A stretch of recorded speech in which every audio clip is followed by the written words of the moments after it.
Keseraman Inasewaragayang Gagalog New Zaman Iseraman Waseraman Keseraman Eden Yagoina Nadi King Wan. Could you mute my mic? Hey, you mute my mic.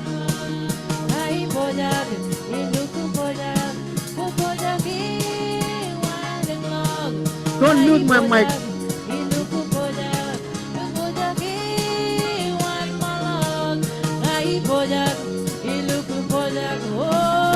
Ina seweningian Begelok keseraman Ina sewaragayang Begelok new zaman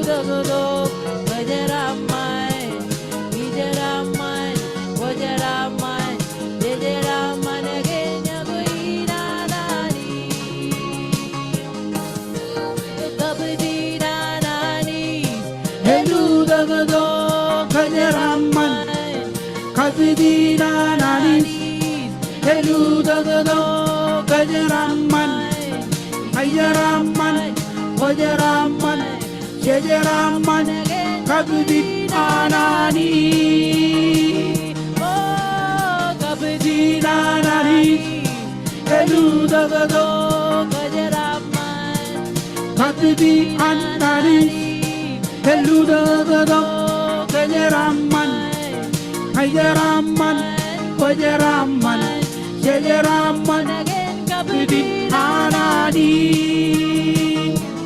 Oh, when the long long, Eludagado, Kajaraman, when the long long, Eludagado, Kajaraman, Hijaraman, Wajaraman, Jajaraman, Anani.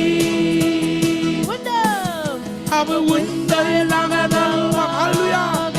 Dagado, Kajaraman, winda long Eludagado, Kajaraman, Hijaraman, Wajaraman, Jajaraman, Anani.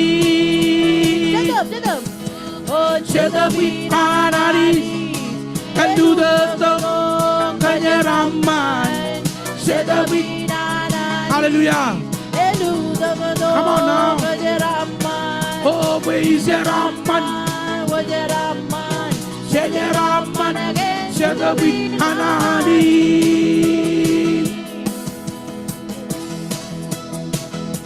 Amen.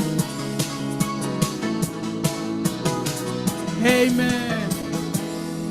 Komeron Jojim Chiyat. Praise God. Okay.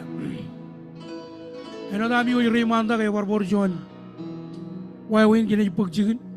Am janganan ka jiwen ni. Kaya barugian. Why ang labian na ano yung labian. Aran na poko na rilo yan ko jogin. Amen. Praise God. Milo chupon yung rain ni. Kaya sige pero yung kayo yan kota beir. Ngayon ram meni na iguji. Ijalaga kayo kanan. Aji jangan ron. Ilo ni wigin to kay wigin aro ni. Kalau meni na iguji ko ara. Emiganan kacil yo ko beri ginan bukan kota be mum lugun kemi mechon meni na iguji me ko jala kay lugun. Ay guyun pagchigen kiyo elang meni na iguji jala kacita. Nga mage marngar mi jela nga meni na iguji. Me ngarda je elolo chigen chara wala ko menego dem je jammanar me ura elang meni na iguji. So just please again just raise your hand again if you really have a really needs that you really wanted to get close to God. Amen. Everybody have a special need. So let's go to Lord in prayer. Kajo ni cari benro ni algen ini kaji penting ni din cemer wen. Kap chuda ki joj periem rebelokkan all even unspoken needs. Chala kabur ini. Cap karalogi ini dengan kajo jale bagai all even melale. Eno da ba wigi ni perodo ba kajo ni. Pagari enem kalo ke mana ni roj ilo iyo yo chamalalo. Amen. Kajo ni cumur cari benro.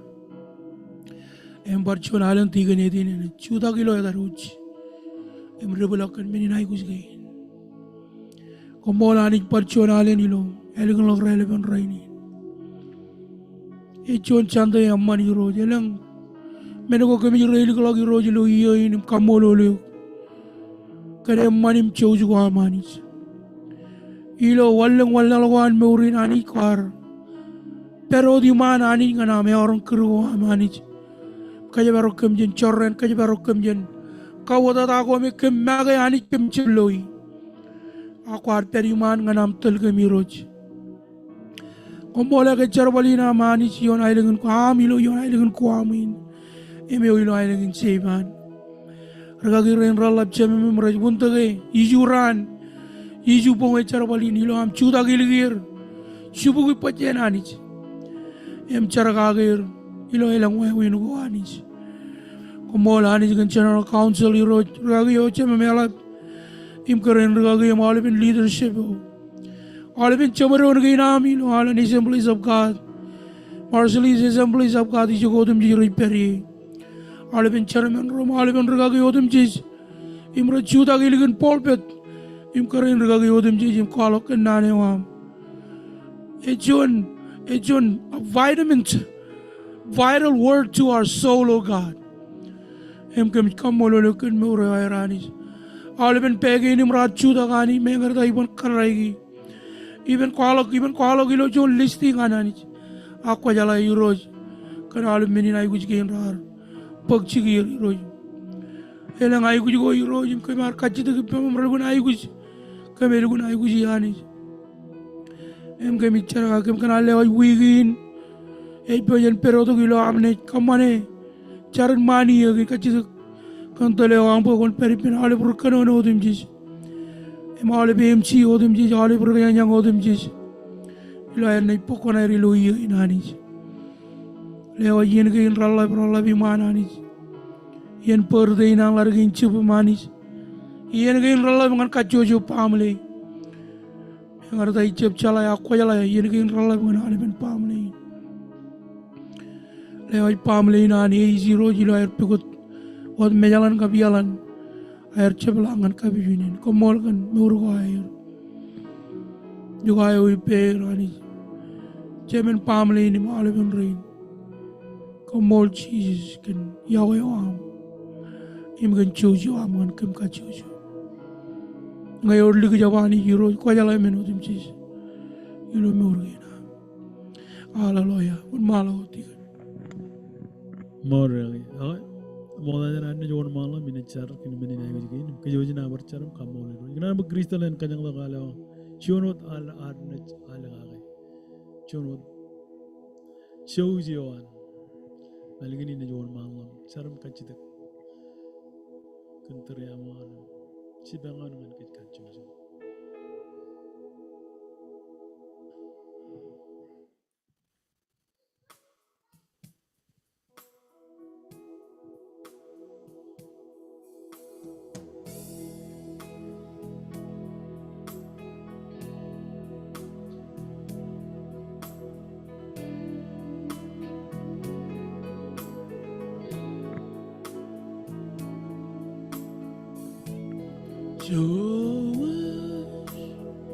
Ano ba dyan pulo dilo kaya ang palino siya makat yung kay Jito kumakas at Jito kumililigit manabalo ka hallelujah we give you praise Lord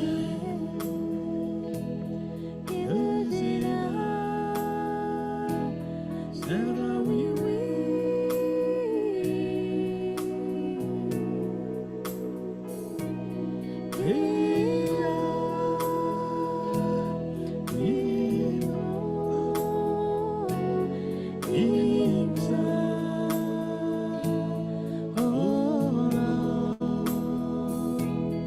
Ngayon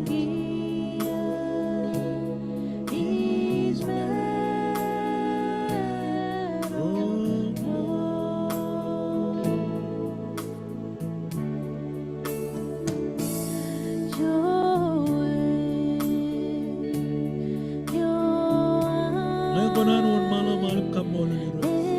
Ngayon ko na noon malam sincerit menro na kayo. Kimis katay purom kamololo kunya ka moda na ilon na Jim Jesus Christ. Yo em makayot ang araw ng pinmurion Calvary. Em kamani alang loma. Iros kay kimis ko ba ijin ipenron ejigin iya ko. Em kanan kamololo kunchon iyo em modalok kamar norla. Kamar jab lo. Promo jim kar jab lig jab iro jilam rome. Em kay raman ke. Em komol kun wigi ni ro je chino. Iya ini akan 2026 as em running January. Ani chamalang ay katay kurom kamololok kan kachito ko anaram iren. Rar kalok kiroji lo chon kakala inar karangin kachito gito. Em kamar kalok kan tamak em kamolol im shalay. Kay roja para chalong ani in kamarong adalang ani. Kan meninay ko si Guam em menin katabar. Para no tilo yan ko repeni roj. Kocho jangan kan. Em ikinan kamololok kan patak to kayo iroj. Claim ibu en kajramun yenin. Em kajramun kem ro kem parijin. Para no family ko recem marong kampane iroj.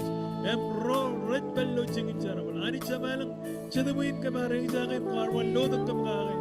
Ani chamalang en kaman. Boy kem ni penron unity iroj. Ngan kare langot cosmo. Walgo na mall iroj. Kan John Trebo irere lang lam kar. Bari pen ragire. Ilahira karadal ng channel ng konsa. Em komol kan ragiro larap chine memchem. Ani chamalang kan favor am. Ilang markalog yon timi. Em kemis kamol legros. Komol kan ragirain. Waror kemisin ilo kuamin. Ilang karper. Ajaraman charap malam iro alingin chaiban. Em eragalok tererein charap lagi ini roj. Dengan ini ranbo aram ini roj ay gusto malamor. Friends and neighbors. Kemin char im kachit. When men go roj kemin char somebody roj. Ilo borwam zen ani char. One common breakthrough roj. Inga koya ko ani jin menin blanco. Im ani jo ay pagdok sa. Em ani jo ay pagudes na maramay bujo. Ilo borwam roj is katay puro. Em kamolo menin eyes ko in advance. Koya man kajram. Em ledok kajram mo na ejidok. Watch and throw na. Yon morginam. Boy kami sa barang iroj. Ilang norum kamarawanan nila. Kami sila na iroj. Koyo goji. Dalgan em koyo iroj. Koy ledok maneleda. Iladan nejem Jesus. Nature. Homolot. Amen. Amen. Amen. Ako mo tayo na rin ang nich. Ilong rong jagay. Silu report inganan po dyan. Raya po jaw ilong po jaw ko. Ayan lelong nga nirus. Time for offering. Amen. So before we heard or listened to a good report, please dig deep into your purse and your wallet. Amen. Mchene chuda ki penron. Kumola anik parchion alen kan menin kajaraman gin. Peri pen rain anik im rilelong kan charbalewam. Ilo tan chije ichar imba kumolot. Amen.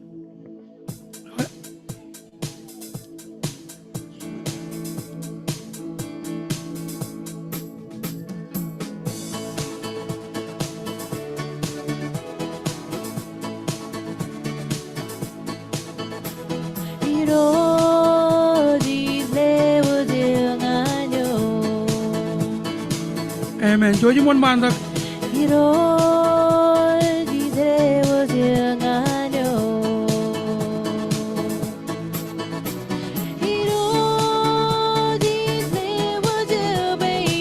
Amalian lam.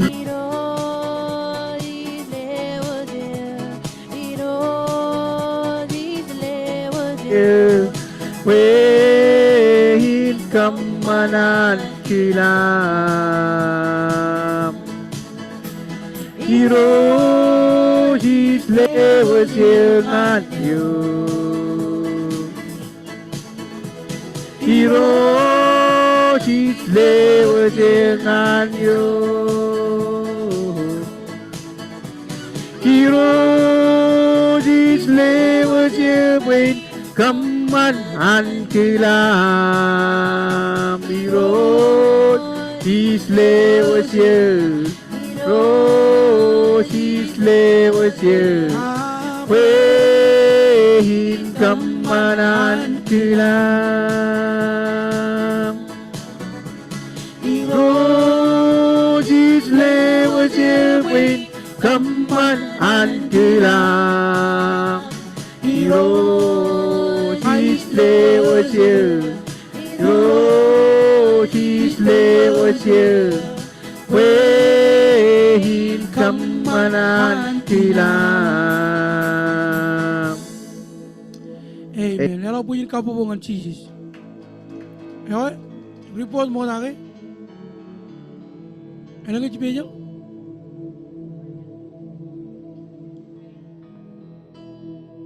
Ilang kayo? Chipejo?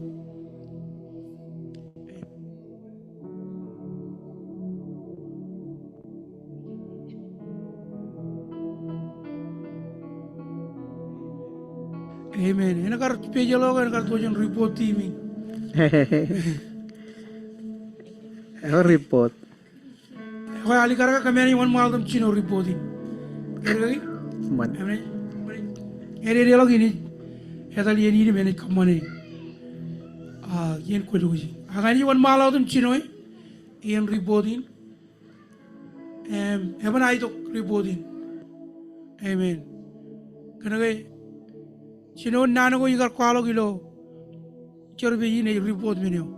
Chetup. Amen. Emo je jalok jalok mene ne alap. Yini itu pokok.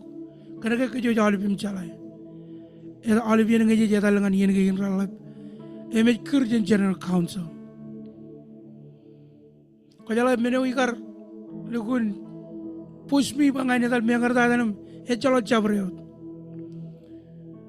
John igar Yes. Let me get a sauce. What are you gonna Joe, I need I thought you didn't like pepperoni. That was $30, golly. I like sausage actually. I would take the sausage tomorrow. Une John.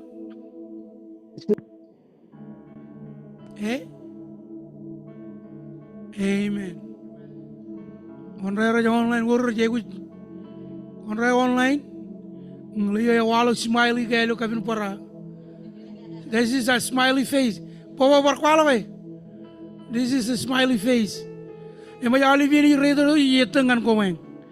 Ila bar redo ibarto dengan komen. Amen. One right online. Chamore. Amina. Chala pure. Tamone mana kami rumah jaga? Or apa man? Elgun mana kay? Mana kay? Ako kami makan untuk mak pejan rumah jaga ini mi sound check. Saya juga sound check. Ako kan rumah jaga ini kami mi, ani mi. Good morning, Lord. Good morning. Itu kerja wala wala aja nih. Agak mana nih? Amen. Ako man. May audio yun. May jagaran. Karo audio yun TV alongan. Chuyo. Kaya mak what we need. Helang ano yan. Amen. Kamu lo lani juga ya tapi kena cara balik kena. Camera is working, but we still waiting for the internet, right? Wi-Fi. Starlink, Ngaca marung Starlink aku jale lay dengan kono par lali mo lay dengan rugo takalak chin lay dengan aja. Kaya mo parito mo perpamo lay dengan hand camera ke? Ecep lay dengan ilegum. Oh, yang iya. Yang iya ke? Amen. Man. Amen. Kono wacce jabay ko kilajin read giya. Amen. Ito ka jibli ala kanang kapubuk. Elang jada rekomandi jar wala. Minagin rarja makay kuruk walok. Ailang ricar wala jaganan. Kile ko maulip. Ragin jamer kapli gaurin. Rekomandi jar wala gain. Amen. Well, ngani chino. Amen. Yorja kanan roja ka jon report kariru and why amen. Amen. Right. Eno takar pake. Echaba. Are we online, Bobo? Are we? Oh. John na admin. Eh? Ejere lang to. Ace gay? Oh, Ace is there. Ace is in the house, yo. Yago gay, kabalo kebra na mo. Johnny raganal no me jam. Amen. Eno da wa yoki boli? Pen kamol tagay kano no yagi. Wa kartalem ti jalok chapre yo. Lingay. Yago ne you. Amen. Kami ang report kiya kan terevyo. Ay kartalem ti jalok chapre yo, right? Ay la John mene kal lukun push mi gay. Nampachuan. Semene yo armen ragagi. Inan bojan mi melalok. Alibian ngay channel account jalikur. Kaya wiligit meno dum je madal. Molgay menin. Ngay kwarta ngakon menin. Hay kata semene. Ayar ridi. Ilo yeno iperaway. Emkein karwo igar kana netal kanagay. Eoryo nigre lo puro pay netal ipen ragagi. Amen. Ijel lagu nagar dalam nejion ragi rocet matarot ilo pelagin igli jago an assemblies of God ro nugur elap tada ragi ro matar ekar worjon kanani lo pro benetal ekar dalam chalo jabreo ilo kar akal melo jan gagi kuninan kar leng cirik kayan gain kayamane jagan meni leto kwami ilo kerja mujo. Emigan berlagi nak kerper pailo rano me kami angar tu. Kaya kami angar perian talu yak magut ilo calok ada nerpa ilo calok gua tak apa calok ini apa? Kudu punya ikan kayu jauh. Kayu yar rohnya ke rudo rohar ilo har cara balik pendo neno taruh calai. Email you. I don't need to explain it. Malawan iyo ki igar travel ngani pen pamle wa em par meno jor alu kun pusi wa ngi ni jadal itali pen pamle ga i job dali pen green help e jon menin kabro mi em waji ganan kele Kimberly karain nejmi chinemi chemi chadumi help dada ilo cara balin kanan gar chuda gil em bigot kelen pangain tabar ini ni ganan Barkile Rom Rarchi bangai kitchen airline. Meron yung raja kay live streaming nakal ilo YouTube. Ewa raja lay one rain ngai kanono kage. Elo kami nako Roman kami ang adali miyoni. Kala po kami ang kar stay around where the hotel is at. Ano kay kami ang itperja na kami ang barkijur-jurun rol to kana kay ilang charabal. Ko jay gujin kamani. Ragagiran raja baju doa inganan barkile pamle agar cibang kami yang extend wahai wahai yang kami yang margun magdut im kamane lang charabal ko ragagiyo cemer euro igli jaya ver close to us minganan po kumun rong jangan nampachuan raj close to us kan gargun friend pion ragagira nampachuan is Denver ragagi empty alban Ero ragagi kaminu gate Carlo Modajan Krimoyo error kaminu gate lakom ero yon ron Kain Karwo is Indiana ragagi Johnson Malagai karain ragagi yoyben emiganan pangan kayo jalip kaya ono rarto welcome kami ang jereng ragagi renro rajab tailo meurun na mani dewar amen ejo kayo chala yake agir gagirin agero allele Allah agero magi em adugum wala mo jet rujer riju chen mariana gi kameng al kameng gagirin me mo yo darar po kameng najir kameng lu joneum elbanen nom kapel bel mangagui e poineo in mangagi na poineo kana marongni tok em lot bodo kame lo wala kame to kame gilo ya tan charawalin elaba men kamolo li rojilo yini oke ni elik dada San Diego elban te ngai lo all the members from San Diego elaba men lugun buru men ra lugun menono kinam pom chora men lugun e bak eron men garda chichep kallo yiro elang yogo akano dan gar chamajen perijen elgun ke bagelo yare bagelo gagirin karmo ko daim ka family na ilo ailengin San Diego aga elgun kar aroji kar kero kwende da ker in touch with other true samajen elban kar lukun choni enamman ke ilo keren gagelo elbe dayo elo kumro lukun adu bugu jiro nam kala kamro kamolo liro jibo kamro barion ron mailo gagiro em regli yaro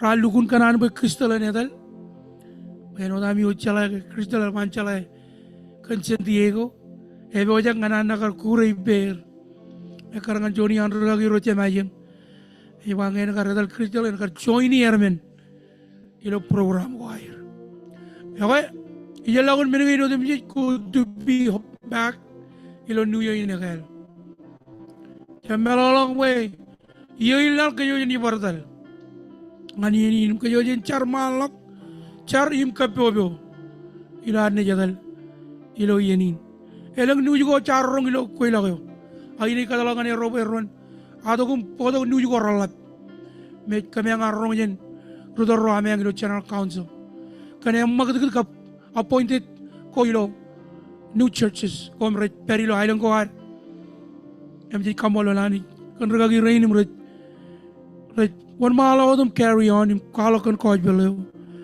ilo island chiru kwar igna shara dengan tiga ne di jenim lar romaten imrar 2 kilo edamen ka edamen and other kamro contact point of contact ibelluain wala jon men man connect jini nareng ben regagi chef and if I join in any chipang Ponjarin ngai ngai ni kiji kana ni chipang kajang ngajam lukun chalai ai ba join in any chipang tok Ponjarin amen emiganan kile lari green Bobo Paul Thomas Matthew mera 2 kilo edari en kuju empty gane dijen ele ala galang kapo ngane ermen kamolo le ermen jon meni kar pangane reng Igang tiga ni negar parkage mi bijarmen peranjam melalagun matan jongul golden rule ngai gone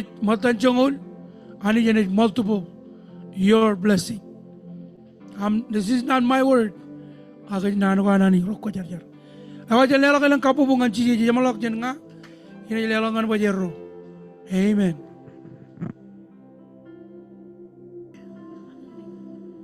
Jagaran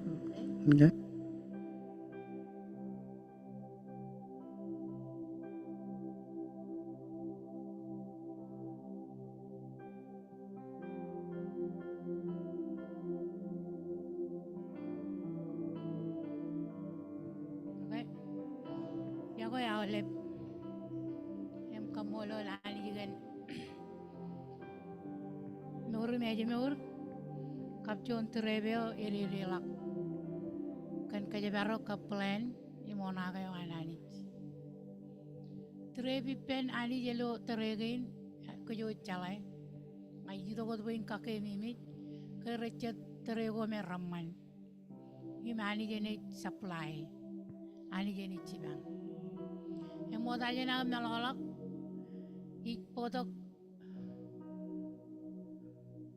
Ipodok nani ni yago ejen mengdadar gagi ror ralap cinerim cemer ke timinar ita kado kilo cadeneo emlak relevant raneo cuan regagi oi call ke komoro yurutok ilo mis calleo emi bayu awai call ke regagi arba call back gai call back regagi oi juak ko jala I sound young like young guy emi reidogum kalem je regagi ke bai yawe ibar yawe gi e chaganal tokom ba regagi yo elap chamerne gai bar regagi yawe ka bai eje trebeo chuan mene manan churong to komoro e kamolo lani jigan me urgai nar elap tata kan charbalin em e dukun kalongan kamolo lani jigan terego remotolak em paraino teregin jej meur im emanan kanan elaban kakajur komoro chuan men elaban lang men korong manit pa eba emolo di memman wata agar rong jaga yang ini genche tuh kau jar ilo agar kape kami robo kami ron wan malah kencar balin imi kamolo lani kalau tuh anani ke cep to kajan yang imi cep to kajan rak aga itu kajan ani elengi yani pebenatongan kejilo terego ke agar calok kata mene wenen wodin kemoral lamanak im pamle ke nar lamanak rani jagar cidugun to bar cuan ar gagi cen konjal e magai kile ke anagar kape ke jelo cara balin ke juto ke janan kelanani imel balu kun gar manana ilo yene ogi gar ronga jaga ya ini gen an kanono me kamolol kanaru jiga retal ko yala me ngai ciluot ke menjela retal cen mariana inak eno dangai ale berojem mamagit kanege ijo chunum rom cilu rai ko ba ever yola balap ime agar peri pemi jadi lo ami jadi dal chun menin kabalang lang okay in karo le to kan regagi obo men ya ko ya le kay pero lo chikin charbali chain chabala e call to me jalam nak iber kabi junen em komrar kanan mo ko dai magalukun okay you guys looking forward to more blessing coming in 2020 26 all the dream and all the men go them get running come through keep on trusting in the Lord I know dan kijong kanan we get ba yurga gi Anthony we ba oh he's at home I'm still at work ba ko cholok ber kajoroni pajara gi pakan ga icep kanan padre ko charwal ko ile to kan ya ko ya olep im kajaraman olep yo elo karja butok ayo ini jutok yang palo to kajilo chamulakun lak year in 2026 image lukun kamolo lani je pa pangan ege ero keep us in their prayer all bien imje kamolo lani je lengi je jalam nak je magayar or je pulang kan men ko raman rai walangan ke jakan ke or che ro recar ga ke em recapo de ga jilawar perim nurangan ani jilo ran ge na liktara idogo etalo chenjane actual menin kabelang lang arwalang ani kiyar cebala to jen terewan chamajen agar igal digit page pote wagelo chue tero yar kanagem regagi ru rano jono kolgol yum kol page pote em ko jala page pote nge konila lalege eleng chet men recep clear em gergagi yar pangan ngaga ngaji welo terebeo igar jab kejarin kanan kan ke yalam nak kan pej pode ai igar jab pangane impa aga pej pode na ge em nyam kwale igar jab kwala jo nanin kaperer ag yar lam na ko kan terebeo lam na ko kan em magadini lo yen porte anchi je meno agar lukun laba lam na ka ge kan ge ngapa ngage ngai ito nganien porte kaya anar bijreme I kaurage ripa ilugun yang magat aga juga paconi yen ragalukun adrai je kejo je na tangan krim je ilo yein yang pajala ragagi rome ragagi pangan ero barar wal pangan kejo rar wal kam kameng e juga par first time ina ero cho ini krim ragagi chanje men mengai ro rutolo charbalin aga ero juga par first time ina ero bar cho ini krim eno bar ke emay lugun chon experience o man menga kami ngar ako bobun chati ni lo chon room aga ni jater Pajala ke ajiri rare kami ang pa, kami ang lantat. Yung may ajiri rare. Is anybody come and welcome you guys? Yung may, you know, when the Rujeri you go, when Jesus born, nobody welcomed them. So don't worry, yung may litan ba? Oh my goodness. Emi kamu lani. Boy, alam mo ko dem di kami ang arkam manigay. Ilo kami ang karja expect boy chuanin to sugot kami ang airport. Meno dem di jani jar kam mani alair. Kajala alibian kajang ruwaj. Chola ka parang ini jeche bilang. Alibian jeche dalang ani jalam jeche ruwaj ka jeche ruwaj lo chuan chigni ame. Eno ta ale bar me jerat peri. Eno ta itu rabi ka kajala anwa yo. Aga ijo kami ang dam ruwaj lagi ye. Chuan chigni pello chapan tata.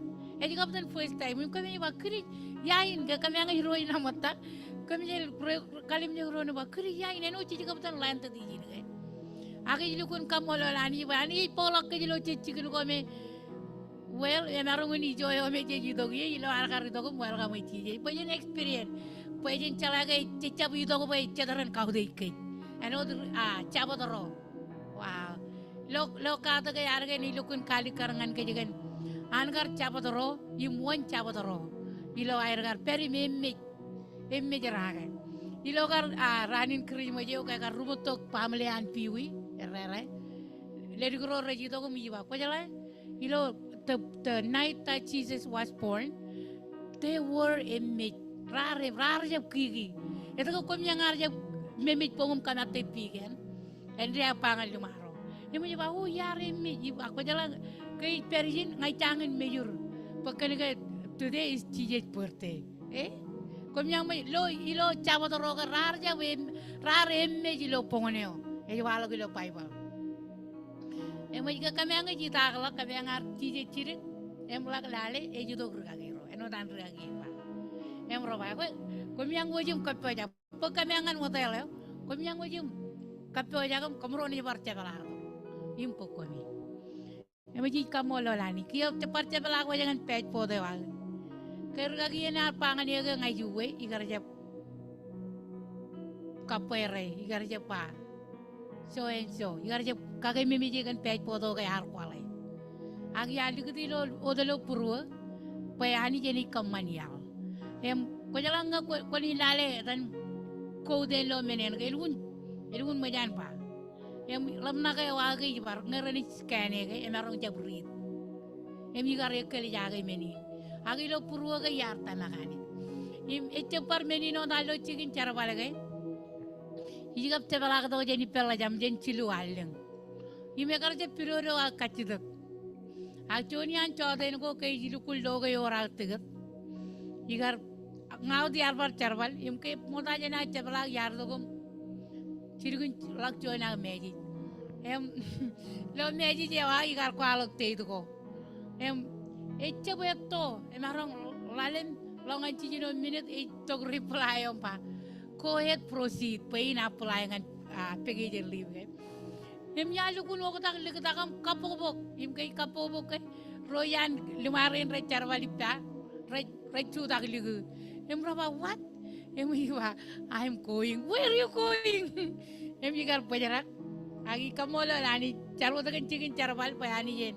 Kamali yara lilo menodom je. Kiem ja chabalak to. Emi ja bar chabalak charwal. Kamola lani. Yakar kaman yalan pa pej pode nen charwal. Ngayon ran ja breathe pej pode. Ego iban gar emag dilo teremin. Aga eno taro chalai. Menodom je yura chumar charwal. Emman ngan roro jawayani je men. Oke, perta, foto jago aja naolep, elebe eroi mana na, kau jalan eroi, eje dar mejero, mana elebe eroi kaci lagi, eje dar mejero, kami andam karak, rajai itu semua kami jalan roba, jen lawan chicken adan, kerjimai lawan palu ni kaya mujuba, kumu coba ikut kejar. Rego kumi kacare kami lo Mariana. Wow, welcome. Okay. Ini pajarak jin, pergi ini foto. Nalala ko raman, igi jen, magdugu ko chat ralapalak, kapcar balago eno taru nalala im calai.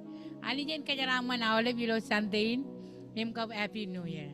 Amen. Oh, calo ber, elik tata. Ilo ceplak to kayo ar ilo yenin ini kalau cet meni mamal ngaji kejaraman ni ke. Ilo cuan dehumidifier. Okay? Tina, what is dehumidifier? Menege karre meja todo inar. He may create water. Como nila lale ke pero imon ako nila lale ke kuya ko jam tay grani yi. Ar dehumidifier meni. Echa wachigin. Ako menangan wajah memilo western kay orchon chigin ay create ren. Em ko judo ko mem tegi par kamane. Ako menege ngane jumur. Em kaman ben em menono. Amen. Em kiyo ijo life plan meur. Okay? Ewa ruo chuaneo. Em chuaneo. Okay. Amen. Kamolo liroy. Menegay wadam di ray potongan ke jay meur.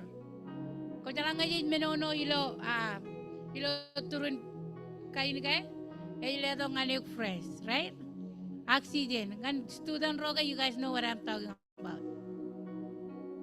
Menegay ini kaji to pen terkagi rain barang kajaraman ni ilo ar puto ko ingan tambal. Puto ko ingan imo imanani.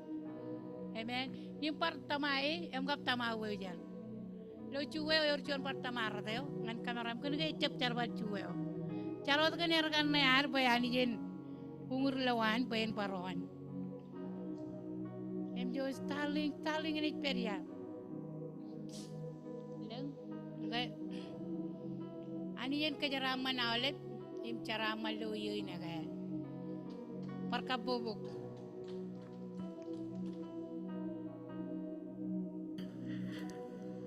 Ako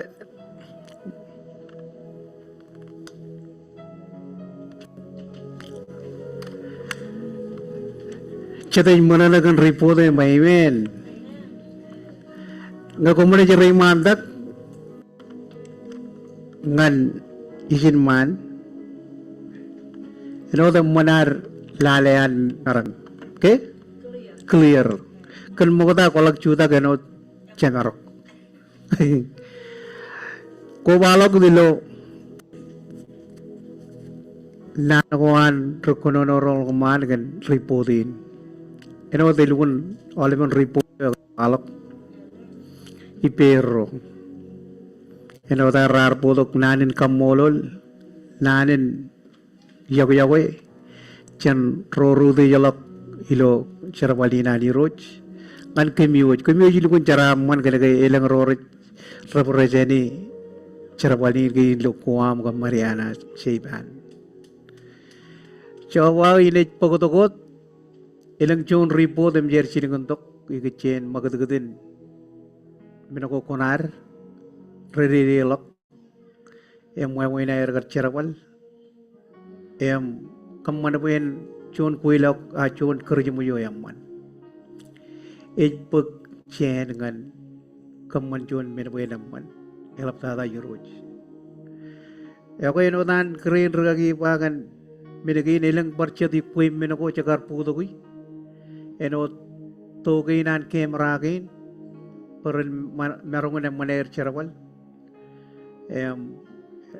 Parkuway ko ito minin kajaraman kain. Minagay radyo to ko dyan kum. Panamadyan nga. Kanagay Ior kunam ilo garmenilelo koam ilo krimujio. Amen. Amen. Ayat. Em elagidok bukutok chud men ramalak ngan kagaman malak an coach pilur rujalak em ay lale armuri lo chigin. Elap dada anani kalakan yaku kimiu jolip.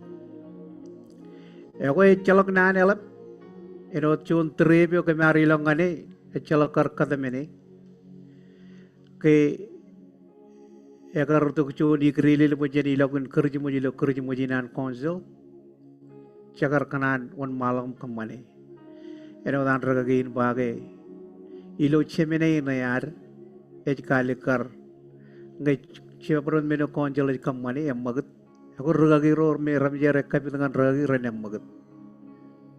Renem magadilo oleh minagi teribagi. Kuilok perilo kuilok perin lok yen ko ralat jadi yen ko me biar karagi. Terebe o chon terebe kapulangalang po agar chalok teget.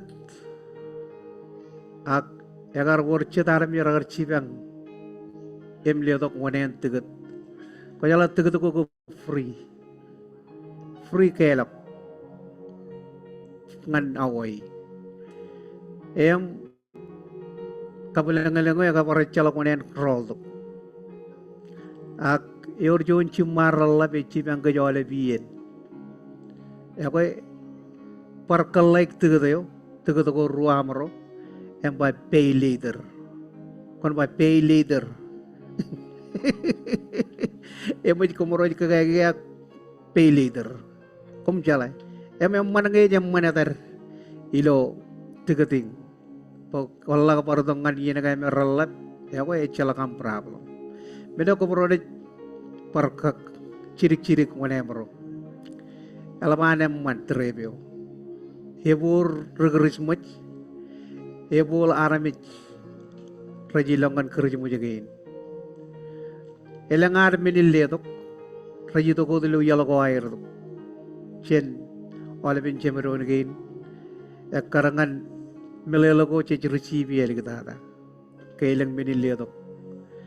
Kia nganbar matan terebe cakar cep celage ini jutok tim majoro ngan ailangi nak ceno tagaragan pelilo kerja mujio MJR kelajarak ke MJR to jakrabe wajang nganindok imlo dok kec ilo cukup perin immijan tongan kec enakar ro deglija enakar rairak ke wajah akiem nyan regagio seremeno ke palangan oleh peren roroj munana im ramarong itu kulo trebin trebin ni kamallo Chono diyan allegin nga jalo allegilam. Chikay me jagut pojak.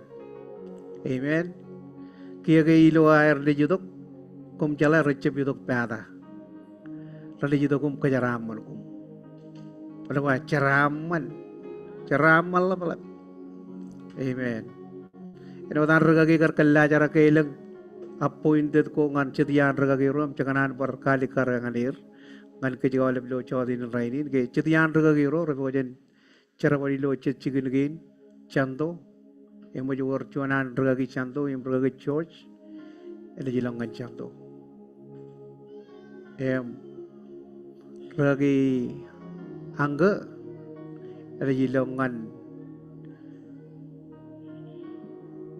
ada nenian me anyway tak net recip yang kijan eno tagai regagi o pero dilo an medical tak tak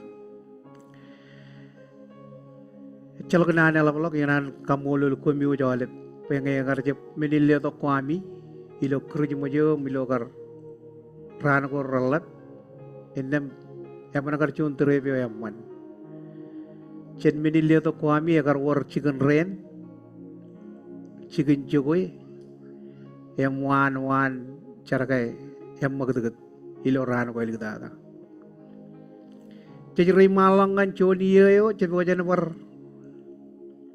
ko bai pendro ni lo chulai emnya di kerti dio magai lo kelanta kami peti dio chongoralim jonran ngan rongol men ran de jaranin kuila go ar ilo 2026 emre kamani lo cha Hilton hotel emujile to kopuna na yo ar ko jojine perci bangaronem lale ko jeng webinar kamani ya ko enodan keren ragi ba lihat aku nanin jago jenro cimim cata milo Hawaii milo majalan kia kerja menit pen majalan calak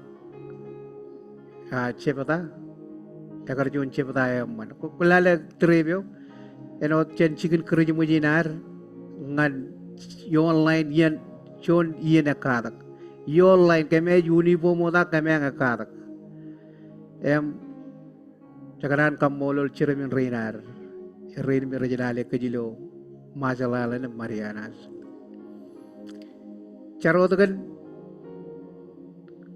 kata berkinar, pijala kene pekot syar ilom arkacidak.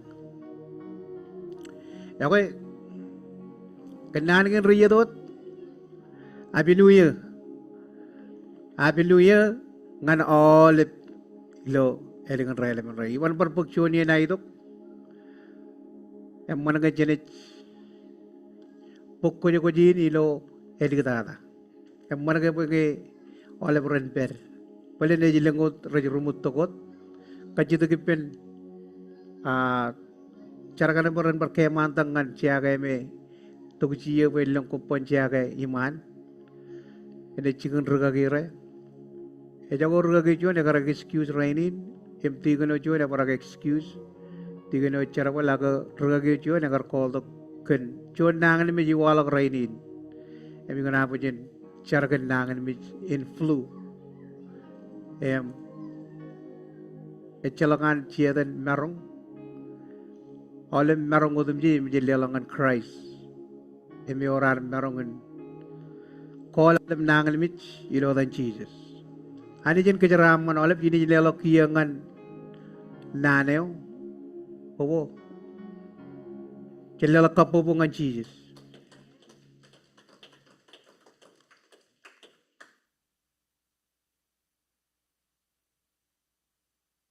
Amen.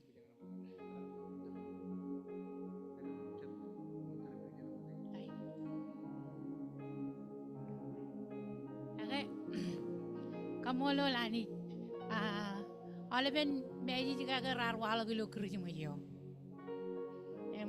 jagar je poy kanane talodum cebala gato komralo kun kaceng reko de ole ben tago kamar ronga jagi yum kada kagi kada kin rar wala yo ruo eban raja bai to parenot agrejat melele go me ramman komralo kun pugim calaga regmenin cibangkit alap tada ilawar cino ilo iya inagal amen kai cinjojum cilagi jogo cit peri nikile reilo sum nan kamolo cigan an marungun perijin ikamolo le kana an marungun parano takar katala katok dijenonoe payeni togum cibangkit ikacito ki pen mencojum itogum pacir atok Eji to kung pachirik ilawan nga kumay kay may Rales. This is Rales mom. Amen. May ar peri logar trebo ko chat. Kaya alep matata kamolo liroy. May meron tabar raini. Tangon na imiwat mo jin nuya ya waga. Kamolo le po ipar perum. Pelo yin church begin. Kananot pa tuan experience amman. Part first time in our career mo. Yung ko ni amman. Pwede merong lo mejen ro na mananoy pen ro na. Dalam ini na labini pa. Kamolo le ba jan merong celebrate pen. Mola.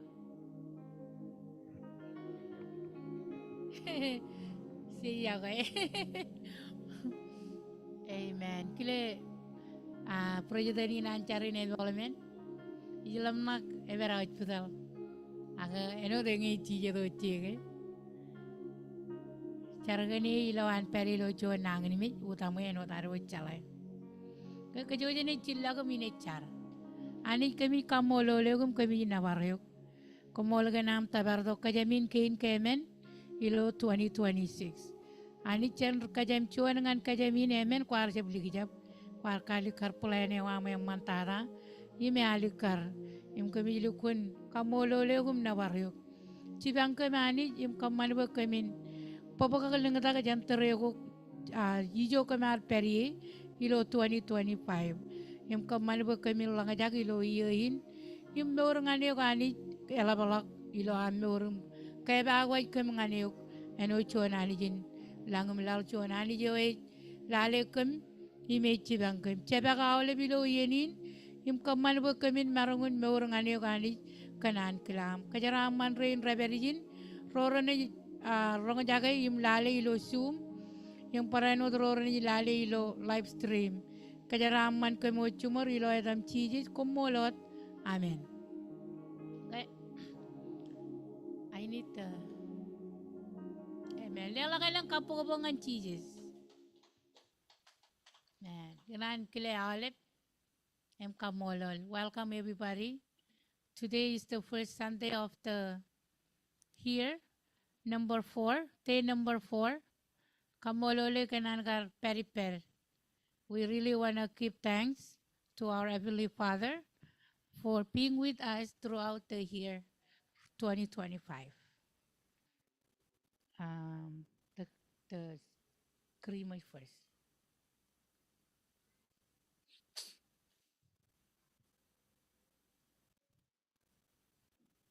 Amen. Kumurar kanan boy olive ranagar choil lo zoom. Jangan gagi nagar ligudi ilo zoom. Lo kurum na boy kachojo en onchen kabi june nego. Ag egar jab tabara kumurar jab lokum.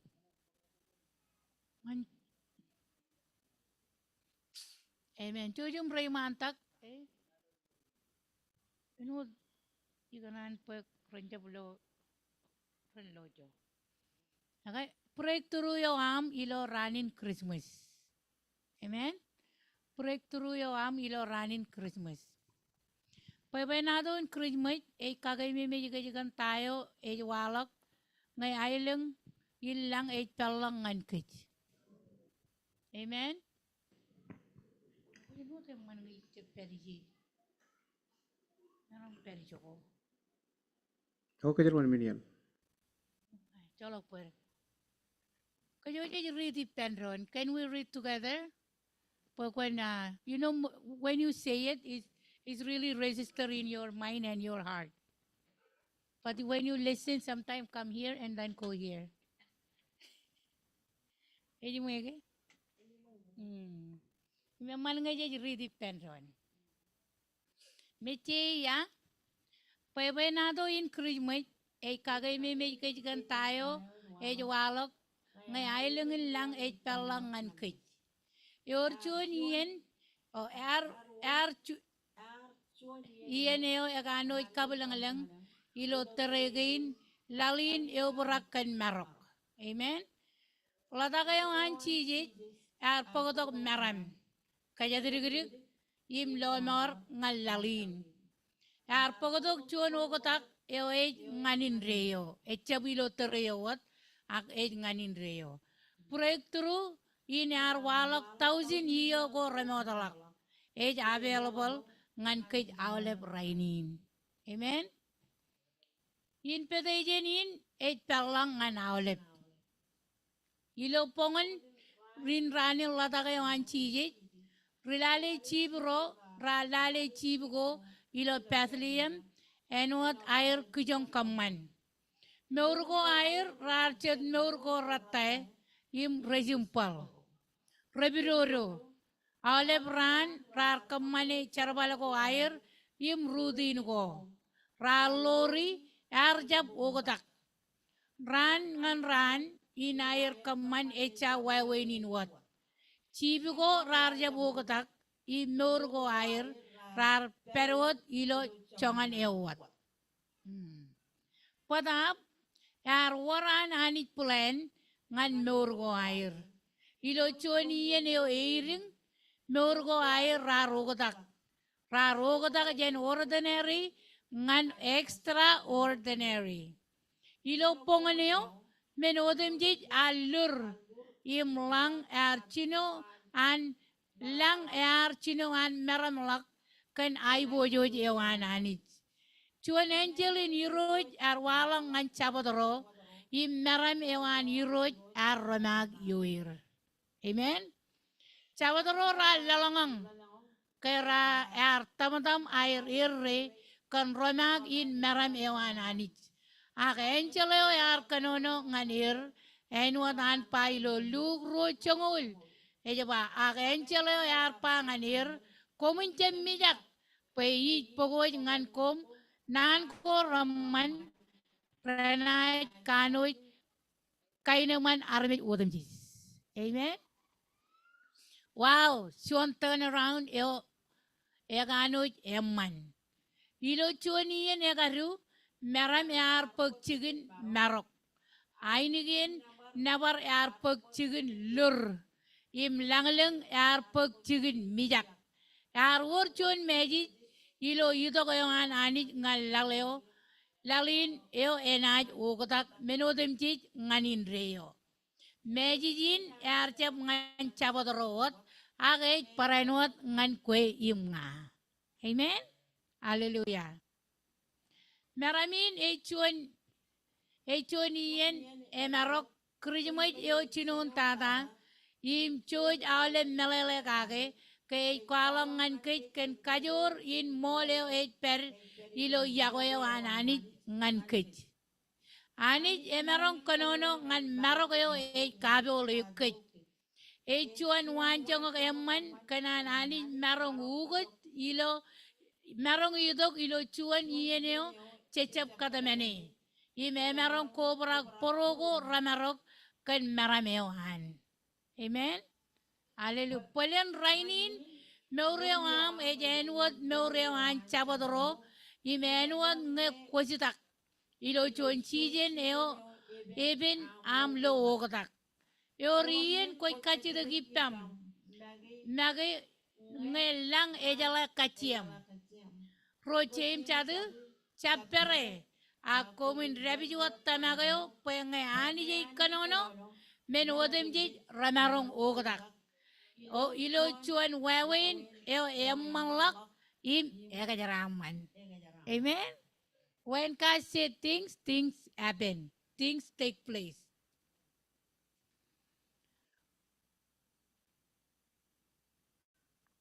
Do we go here? Not yet? Breakthrough yo am emerong chap idok enot ankar chapadro iyon angeleo. Ak meji yo jel ailangin lang echabogadak. Yime chuan good news eo pagodok elab langling. Yimeneo emanin ejangan awleb armit.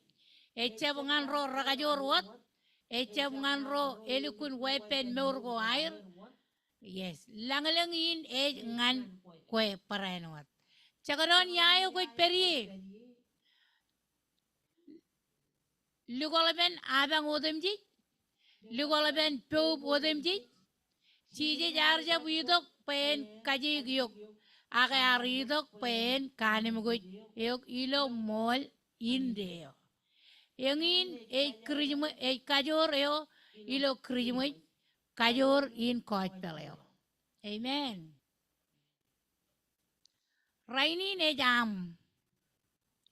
Nujoin aridok imarchino pamuban chabadoro kerej ejwalok ilo lugro chongol chuan pongonin eladak ami rilomor ilo chicken kwailak antebet Christ heroes eonin echapa iya kanetok ak alang kanetok ak rainin ran gentok ejaba pongonin.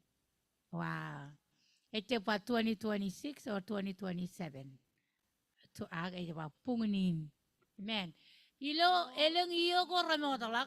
Ani jar kalimur arami jero anke chuan ran rulomoreo ag mesiayo enaj air enajidok. Kera rong nujin rar katar. Eleng rar edal imcholok air tamak bedo air katar. Agrechangin gallo mesiayo.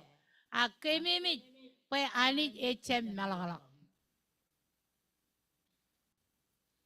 Kajoreo an ngan roron.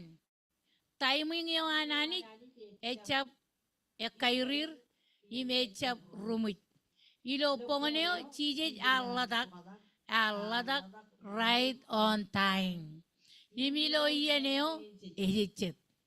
Arame jero chinon tata rar chalagan yito ko an chije archap rude jero agrigagi akpuri jero ar rilale chibro im ani ar kailadir. Endrina nani charbal Ejelo ro lalin echap loyer. Amen. Pagalang ta ro rata purwer peren marang widin eji ay boyo jewan. Kanono ngan ro armi recap kujong kan ronga jagair. Ngay ko je rebi kalimur ko anani emerong kalimur ko an ngan kes. Kan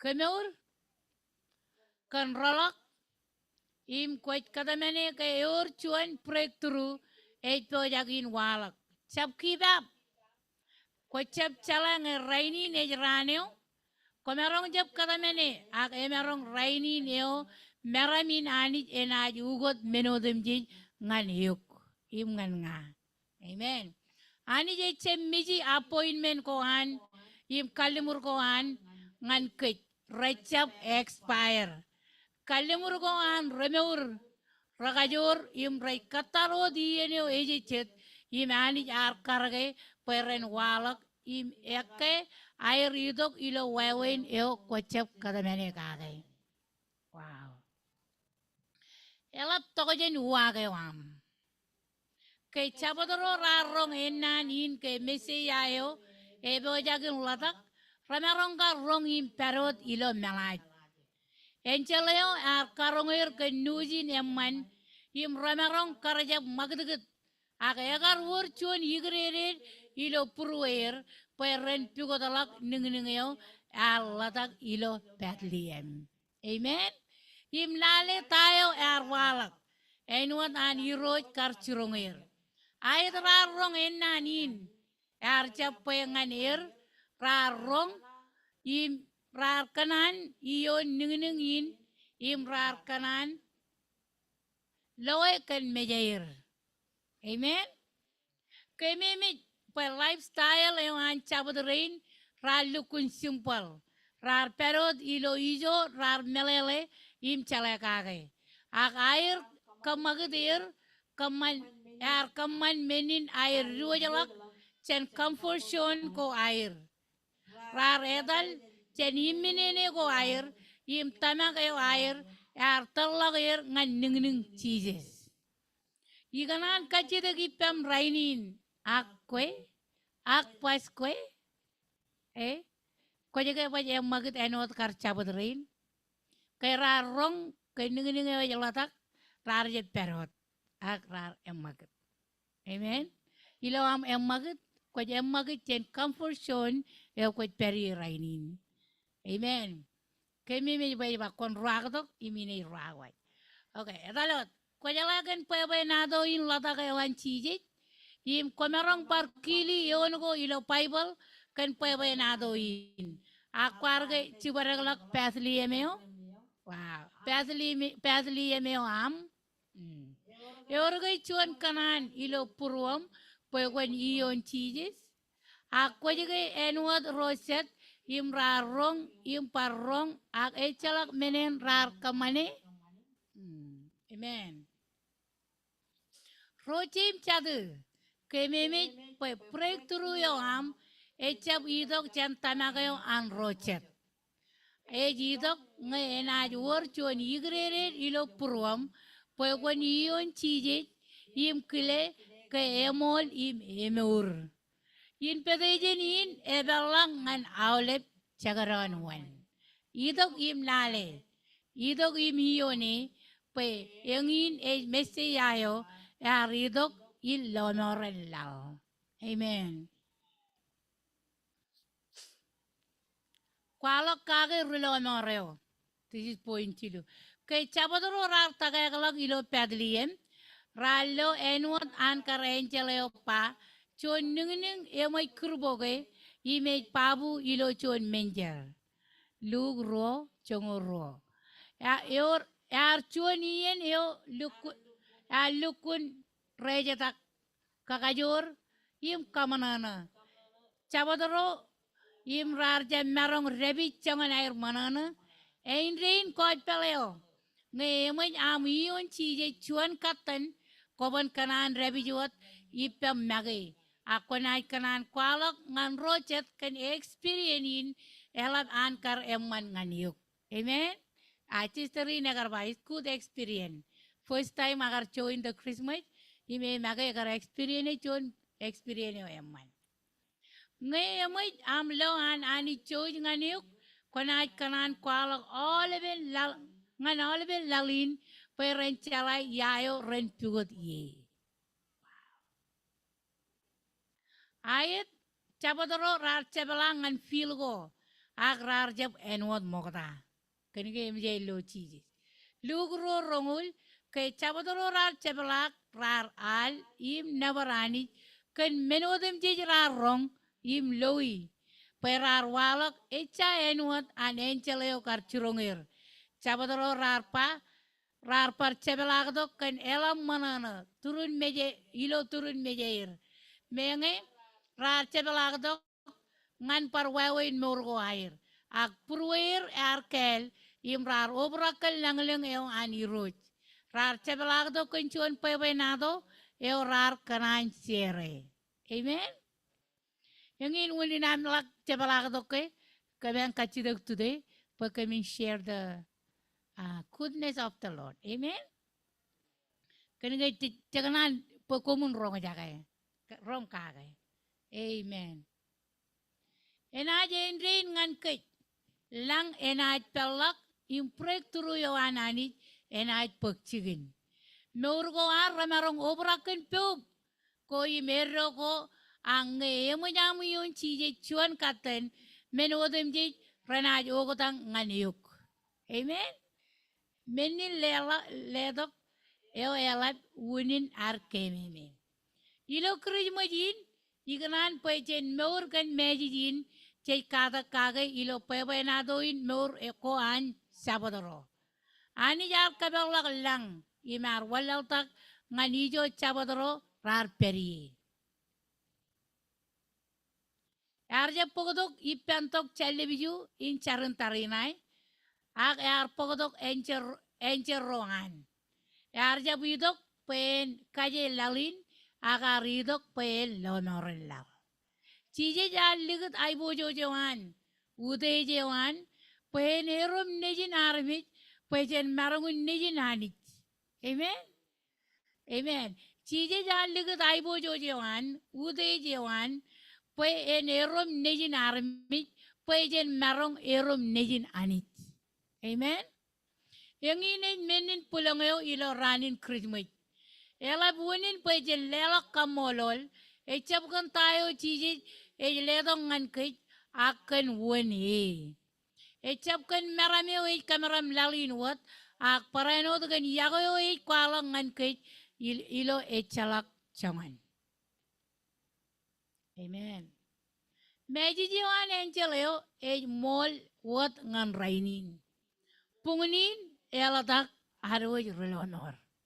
Katalak ba rainin en raneo ko jiyon chije. Idong ngan ipen loe lo do kanchuan poro ete. Tamangot ke meram enaj romak ijogo ramarok. I marok ejamin ancho yon meram. Ani yen kacharaman kajoy ilo in 2026. Amen. Hallelujah. That's the first message. Message yar walak ilo rong lalim ranin krima yo. Okay. Oh, I need help. Where do I go? Kia barbar chon message agar walak ilo Sunday yo. Jen ba? Rong lalim ran Thursday inem Sunday yo.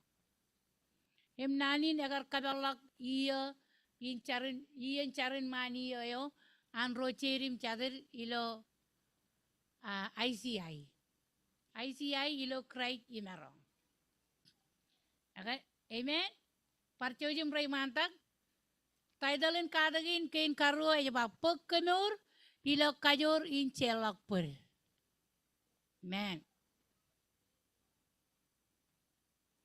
Kadagin ay kalikar wawin an kajor in chelak per korolak kit chen meo yung pagdok kagael ilo mur goar. Ilo en pun kabilo meurin chedap koar. Chen wan changok rainin ramman chen Bible chemerong ekadak. Wawin ar chelok per wawin an chelok per kanem goi kich chen eleng engi jage ko rubber. Im karelang lok kich ilo charbal in kagel ewan anit ilo aleben talibin ar meur. Amen. Ilo ranagain tagado ro email probagina ro ar chino ar pag tamagin kaya lang ay chuan army jay chep chelak an ro chet per menin emarong chelet ejme uriawam. Amen. Elang rej iyon nangan medyo enot kancher kurro mata kain punir ak nangan medyo chet. Nangan medyo kain ramarong ejak chenar rebere per ilo purwar mai ro ragar kamatak kaj. Amen. Chino niyain. Elang ejej magogo in chelak per, chelak an rojet per, purwar enaj edalim ero meo, yim meni nechap eman ngan meurin chedap goar, yim parainot ej meuriawar. Ilo charbar ralidak, rongol chilu e kwalok kan emanin, a roberakan poison, kanan kar meo purwan, ngay chenay magogo in chelak an rojet per, elang paijin go ramarong relang ilo en punir, im chamarong iyon elang nangan mit ko echalak ar melele kagi. Emanya nanit pa ilo nanagoan chejai gu chelak per an rojet naikit. Chelak per. Mado chijino chongol emen ngan chongol lalim pa elang komi chelak per ko an rojet naikom chememi ilang ena chelak ami per. Loyon chongol lalim agelang komi chap cholak an rojet per chememi ilang ejamin cholak ami per.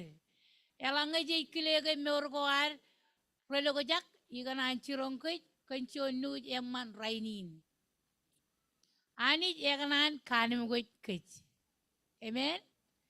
Padap kiyo ngan karolak chain go ray lugoy kich right per ilubren peir.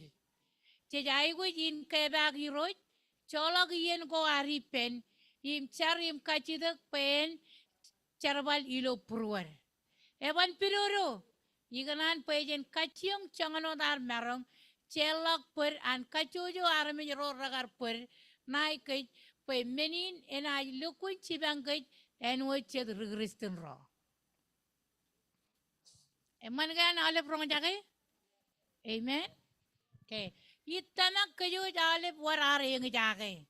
Imelang yarwo eben ar melolang ngachuan armi egar pernai kich yung paelang nanago ngan kamadak yung jake ko war. Emarong war ragar kamadak kich imekay wat ar rebiji wat poreo ay rilo purwar. Padap ro menago iganan kagay mimik kich rainin. Nang bachuan. Ngay chuan e rebij wat porego an rojet ilo purwar rojet raban medak enwat ar medak. Amen. Pues emaj ar kalogo jak kay magay kan porego air. Melelain melalak menodem jay. Kain karwo. Chagaran yowi changan an rojet kamadak kay. Chaban kairi ngan mengo repin rojet mogoda ilo fiber rarioni. Yor chichu wanjang ko ramman chemerong ekada kage rainin. Kain kayuan meuran chojip. Lamaro rain ragar epan mane. Chojip imrar cholage ngailangan rang in aibo jelaleo imrar wiagage pen chon rugamagogo ilo Egypt. Lale tain rar kamane ngan chojip. Rar riab nai im ligdi ngailo kalbuj. Mengay chojip ar cholak ilang iyo go ilo kalbuj. Ar gay chelak ar lamaro chain per ait. Ar kalat pen chelak air per imar par karway nenigir peren jong kajaraman ko ani ar ludag lebleb yon. Amen. Kemimit. Ijalago nana rugot nana gan nana ar panganir ilo chaneji lemongo rongul. Komar pebe in kaman nana nayo hakani ja rugot menin nganeman. Pwe pujin arme ren marungin mo rainin kan togajan menin. Amen. Emerongin kamatak chet wewen ko hioni age ngan kajaraman rojet. Amen. Job yar chargan romatan mengerar kananaigi im kachirere kage. Job yung uro chungul ngan chunguro inna meligi nan kar job char kan lamaro char chilu charan hiroj ar par kajaramane im kolak may ko mayen ro alen chen changane ar wori pen mogda. Chungul jonion ro odem ji chenim chadin job im ro odem ji rar chala kachien mogda raridongan ipen im kamane choni en mga elat yumayo yuman rar kwalok air triamo kage im rar kaino mani chen hole bine badago a iro jar pugdog yon en emmanani jinar kain kajilu karain samaria yo yim karayo ilo pogun chon emen chuan ngani oni ngurro yim norewan kararo rar chube ilo an lejen chon rali de chon ngan chongol chuan menga kararin rar kamani kaila to air rar jabeman yim rar charawi wi man mejanani ani jar chelok pur yim kagael norgo airo yim kaman bay ran bal chino chuan yi chino egel. Next one, Stephen. Stephen er chelok anro rar kare pur yim er charangan yiroj ilo charbal rali dak chijino ngol. Yiroj konchab ligut parir na ir. An Stephen kamane menin e chuan yan menago rar chibang ugot meurewan Paul. Amen. Chije kay chije jar pagkayo echaban yon rebelio ar charangan yirojim kachidak pen chelak airpur. Amen. Lug rongol chilungul amen chije jar pa sena cholak airpur perrajaji tayo ran kamani. Chije ar chab wadak alim nana ko armit rar kamane ngani menge rar kabilogi menge rar kachirere kage menge rar kananegi menge rar mane menge rar wegare im rabale yar chab lamnak inugot nana kanana yar charim kachidak payani jen chelak airpur elanga inaj walak menegin ngan kej imelanga chenaj chinon im promo kan kej nage kanan rojet kanane kej im pa elang menego re kamata kej chen keme menin ani jaganan pejan lor wancangin emman chije ar kamane ilawan kar chelok arwaj pur menge egar chap talagin pen pag matako ranagar ar. Wow, great job. Wawin ko chet right wawin ko right kamata kej menin chelok pur eche piroro ngan eleng yar age chuan ki yo elap an auruk pejen marungun rolok chenar pag eleng nangin me go yung pejen marung lukun meur ngan ani ilo mol ton wata rabi yi purgo an rochet chenar meur gen meo im nage kamata kit eba naino man purwar im chaban lukun manana ilo ar meur akelanga chenar cholak an rochet pur chenaj lo meramewan ani enaj romak ilo murgoar chaban medak yung promoj ine bata akaine manewan ani enaj kobrak purwer. Amen.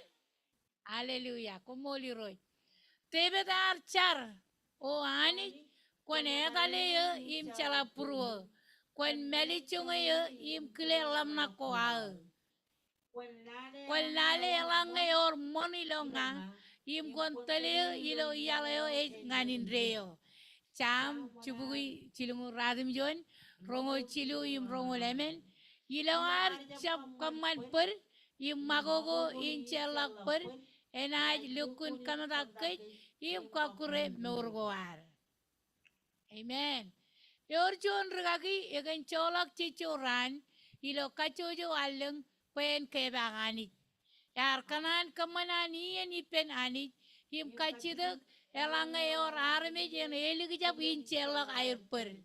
Ilochuan ani and again, ani penny road, ar pug chilu ran ligio, pe luquin chelak and rojet per, and or rigagin, tenchapag lam nagin ke o. Erirelak au chelak an out of per. Chajai which pug arian, if kachidagi penani, pen chibangay ilawar, kamane charabal in chelak per. Elanga eorar pa naikay, im kamadakay, ilo iyan goromodalak, im kage ngan rainin, kanmeni chajai wujin kamane chon charabal in chelak per. Ar kanono gage e kalikar ke purwar e meawat im chechangin malalak per ko an rochet. Chejai wi char kagi im kachidak by ani jen chibangay by jen karalagi. Let go and let cut. Ooh, wow. Amen. Chapak chirigian kia. Oh, chalapan. Chenpak chirigian kia im karalak by ani en charabale purwar. Nge ar war medak ko recangin no im nge purwar ar obrak kan kejerat rocet eje chedien kia nganar char payani jen karalak kej payen marung chino chon ichino yagal tonwat ar logajak ilo menago an inne ena tonwat ar logajak chenar wan malagot im kamanaman an kilan iroj. Amen. Pungutan ko chamarangin kamani. Elange ko jaji ko chichino ya nganam chelak an rojet per ko marong lori pungutan gain igar baj pugutogi pejen ekadagi penron ilo rainin. Kememe perinanayo ekanan pejen rebijot pergo an rojet. Ekanan kakure chemcharayo ar ipen rojet im kaman pejen meur kan meo. Meo ichuan paijin yo enana. E kakure purwar im lamna koar imej paraino chelet meurin ej meur koar. Chedagain pungutan ngai cemarong lori. Cemarongin kamani kain kajuan colok lamnagin ke kej eo che riakajat im eorar marongin ugot nana kan nana ngan rocet. Kain karwo char im kachidagi penani pen celak arper ilo ar kar kwalak chet nan go recep emman nairo rarper naike idong ngan rabaleo im kachidak pe ani en kagael purwar kain kajilu im elik tada celak an rochet per im karolak chen purwar im kachidak ipen ani pen kajaraman ir. Amen. Padap yorchun kachidak emman iganan pejen kalamang jen kage rainin. Angai rochet rar jab celak arper ipam ak rarper nayuk. Eligin ar celak an rochet per ani jena jido kia im charabal ipam rochet kan purgo air. Enuat ar maur im logajak ngai cecap celak air per. Echala ko dang nganir kan kaman ko air recep eman. Ilawar celak an rojet per cek kanem ko ikej nage im parano cibang kej pejen marungun rolak jen eleng strong ol ko ilo meur ko ar. Ani je marong kakael meur ko ar ilo wawen ko ragabelengeleng im ragajaraman. Ngay jen aj kaelet pejen colok an rojet per ecap pen karalak wot kej cello gajak ak pen karalak rojet parainwat. Wow. Amen. Celak per im cenaj anemogoy cenale menego rar rebi gej cenar lo emmalak ilo meurgoar. Karalak medako ilo purwer im cenaj cinon im meur chon meur ewaya meurur. Ewaya meurur. Ani en kajaraman awalep. Amen. Lela pujin kabobongan cije. Wow. Amen. Kada kain ga raberi pen rugagin nga kum kanan bar cebelak rewaini ako kachito go di penny meni lewat. Amen. Rugagi rochi nerim temer kanane airin pa chere aliben kada ko air. Recep ligdi wo di pay rara kanan pa kajere. Ngayore ne kanan eko chojum kali kare. Rugagi ne chere ngani pemi. Pa chere to chere tak koit peleo. Anchi. Amen. Okay. Nit payaragijin ani yen lekun kajarama naolep ilo yin. Melolok purgo an rojet rar purnayuk. Men. Koni karolago yung magay. Koni perilo chon ay ng maneo man. Chon meureo away meurur. Melolok inne. Rey malak ngan chon rane de. Amen. Ani yen kajarama naolep.